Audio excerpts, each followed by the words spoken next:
आप सभी को जय मसीह की। आज मैं आप सबके सामने एक वचन पढ़ूंगी और वचन को भी समझाऊंगी। इतने अच्छे से तो हमें समझाने नहीं आता, लेकिन परमेश्वर से मांगते कि हमें वचन समझाने का ज्ञान बुद्धि दीजिए। तो धन्यवाद हो। चलिए हम पढ़ेंगे 102 भजन संहिता 102 अध्याय के पहला ऐसे हम पढ़ेंगे।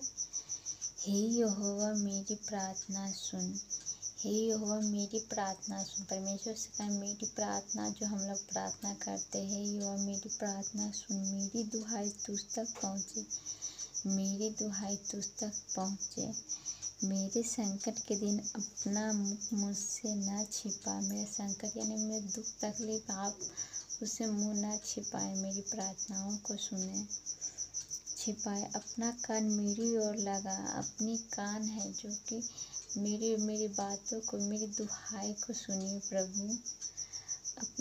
जिस समय मैं पुकारूं उसी समय फुर्ती से मेरी सुन ली। जिस समय मैं परमेश्वर को हम लोग ढूंढते उसी समय परमेश्वर से प्रार्थना करें। प्रभु मेरी प्रार्थना, हम सब की प्रार्थनाओं को सुने। जिस समय हम पुकारे, संकट में है, संकट से छुटकारा दीजिए, बीमारी से चंगाई दीजिए। परमेश्वर से हम लोगों को प्रार्थना करना है, क्योंकि मेरे दिन धुएं के समान उड़े जाते हैं। मेरा दिन है जो कि धुआं कैसे उड़े, उसी के समान जो धुआं उड़ती उसी के समान उड़े जा रही है। और मेरी हड्डियाँ लुटकी के समान जल गई, और मेरी हड्डियाँ जो कि लुटकी के समान जल गई है। मेरा मन झुलसी हुई घास के समान सूख गया, मेरा मन जो घास के समान सूख गया है। और मैं अपनी रोटी खाना भूल जाता हूँ। और मैं किसी में तकलीफ़ हो, पीड़ा हो तो क्या हम लोग खाना खाते नहीं, बल्कि भूल जाते, नहीं खाने का मन करता है। इसलिए आगे हम पढ़ेंगे। भूल जाता हूँ, कराहते कराहते मेरा चमड़ा हड्डियों में सट गया। कराहते कराहते जो कि तकलीफ़ से हम लोग चिंताएँ होती है भाई बहन लोग, तो आदमी दुबरा जाता है। टेंशन से खाने का मन नहीं करता है। मैं जंगल के धनेश के समान हो गया हूँ, मैं जंगल के धनेश के समान हो गया हूँ। मैं उजड़े स्थानों के उल्लू के समान बैठ गया हूँ।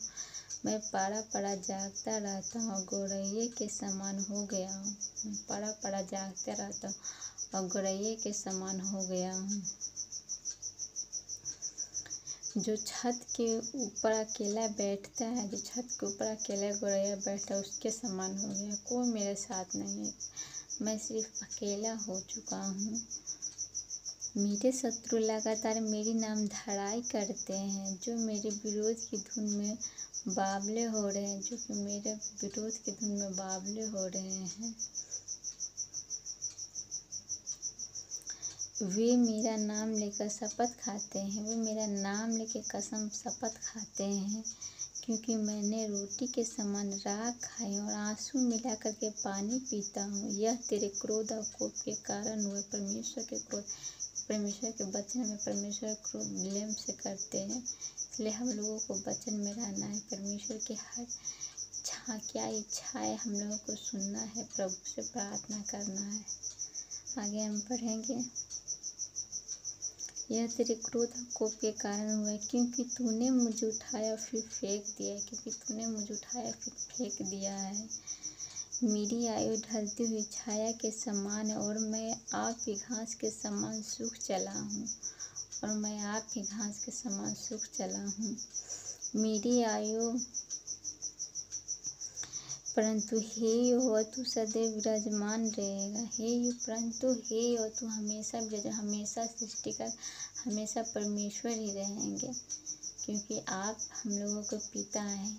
आप हम सब की क्या इच्छाएं है, आप सही गलत आप सही ही निर्णय लेते हैं, गलत कभी नहीं। कोई भी अपना माँ बाप होता है जो अपने बच्चे के लिए गलत फैसला नहीं करता, बल्कि अच्छा ही विचार करता, अपने बच्चों के लिए सोचता है, बुरा नहीं। इसलिए परमेश्वर हम लोगों के अच्छे ही सोचते हैं, बुरा नहीं। इसलिए परमेश्वर पर विश्वास रखें।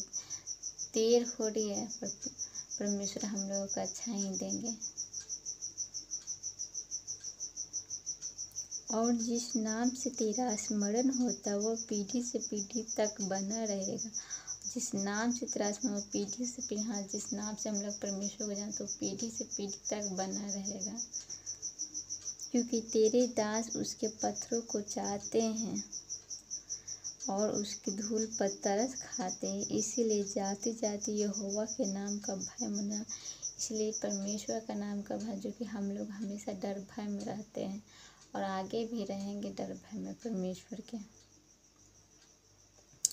और पृथ्वी के सब राज तेरे प्रताप से डरेंगे, क्योंकि यहोवा ने सिय्योन को फिर बसाया है और वह ही अपनी महिमा के साथ दिखाई देता। वह लाचार की प्रार्थना को मुँह नहीं करता और उसकी प्रार्थना को तुच्छ नहीं जानता है।